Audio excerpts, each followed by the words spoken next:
Muslim men are allowed to marry 4-5 times, I think. So I actually don't see any logic in this, because I believe it's one man, one woman. That's the institution of marriage. So please clarify. Thank you. As far as polygyny is concerned, a man having more than one wife, Islam is the only religion, and Quran is the only religious scripture on the face of the earth which says marry only one. There is no religious scripture besides the Quran. I am a student of comparative religion, which says marry only one. There is no verse in the Bible, no verse in the Bhagavad Gita, no verse in the Veda which says marry only one except the Quran. If you read the Hindu scriptures, in Ramayana, the father of Sri Ram, how many wives did he have? How many wives?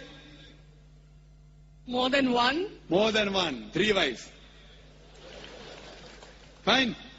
Shri Krishna, according to Mahabharata, how many wives he had? Unlimited. Not unlimited. You don't know your scripture well. No. Did he have 4 wives? No. I have no idea. Not 4, not 100, not 1,000, 16,108 wives. How many wives he had? 16,108. So why can't we Muslims have 4? What's the problem? When Sri Krishna can have 16,108 wives, why can't we have 4? Further, if you read the Vishnu Purana, chapter number 24, verse number 1, it says a Brahmin can have up to 4 wives. If you read the Jewish scriptures, it gives you permission to have as many wives as you wish. If you read the Christian Bible, it gives you permission to have as many wives as you wish. If you read the Bible, Abraham had 3 wives. Solomon, how many wives he had? He had 700 wives. It is later on, the church has put a ban that Christians should marry only one, not the Bible. It is the Jewish community married more than one wife. It was in 1950 that chief rabbi passed a synod that Jews should marry only one. So it is the rabbi, not the Jewish scriptures. And according to Hindu scriptures, you can marry as many as you wish.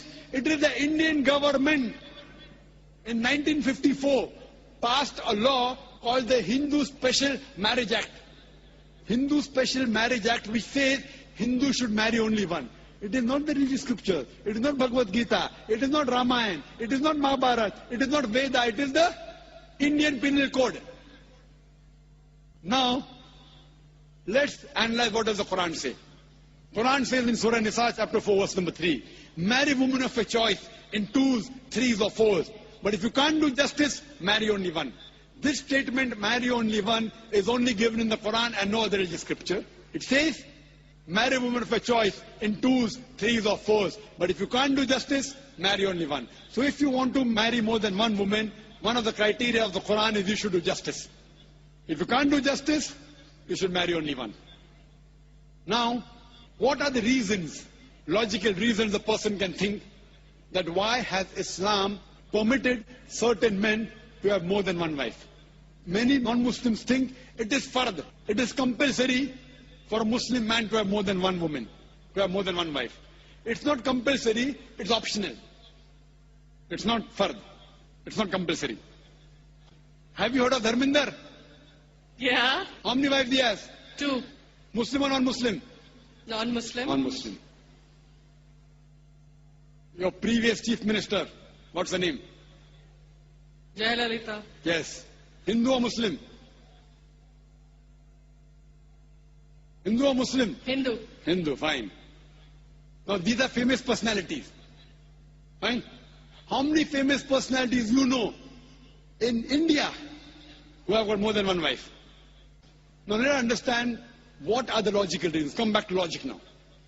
Now, by nature, if you ask any medical doctor, he will tell you, male and female are born in equal proportion.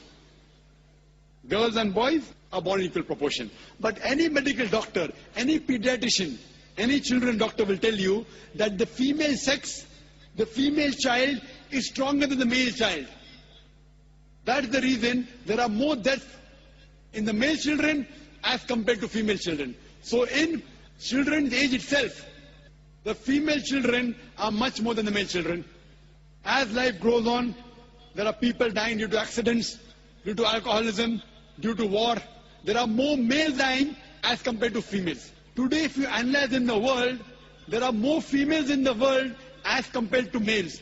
There are few third world countries like India where the male population is more than the female population. And do you know why? The reason is because of female feticide and female infanticide. According to an article, a program which came on BBC by the name Let Her Die, the program was assignment. There was a British reporter by the name of Emily Beckonen. She comes to India and she says that every year in India, more than 1 million fetuses are being aborted after they identified that they are females. She says more than 3,000 every day. You multiply, more than 1 million every year. According to the Tamil Nadu government hospital report, she gives the statistics, out of 10 female born alive, do you know how many are put to death? 4. Sister, did you know that? Tamil Nadu, your state, your beloved state, according to the government statistics, out of 10 females born alive in the government hospital, 4 are put to death. There are billboards put in Rajasthan and here, which says that spend 500 rupees and save 500,000 rupees. You know what does it indicate? Spend 500 rupees, do ultrasonography, do amniocentesis, identify the child you are carrying is a female, abort her, and save 5 lakh rupees, 500,000 rupees. Maybe a couple of 100,000 upbringing her, and the remaining 100,000 in dowry. If you stop this evil practice in India, our beloved country, stop the female infanticide, stop the female feticide. Even in India, the population of female will be more than the male population.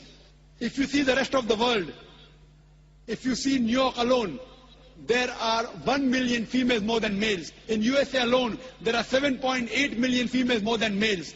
In UK alone, there are 4 million females more than males. In Germany alone, there are 5 million females more than males. In Russia alone, there are 9 million females more than males. And God alone knows how many millions of females are more than males throughout the world.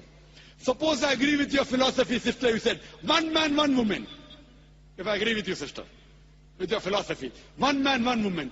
And suppose my sister happens to be in America, or your sister happens to live in America. And suppose the market is saturated. 1 man, 1 woman, saturated. Yet there will be 7.8 million females who will not find life partners. 1 man, 1 woman. Now the option for these 7.8 million females is either marry a man who already has a wife or become public property. You say, Dr. Zakir Naik, public property, such a harsh word. Sister, it is the most sophisticated word I can use. I cannot use a more sophisticated word than public property. According to the statistics of America, do you know, on an average, a man, before he settles down with a wife, he has 8 different sexual partners. Do you know that? On average, 8.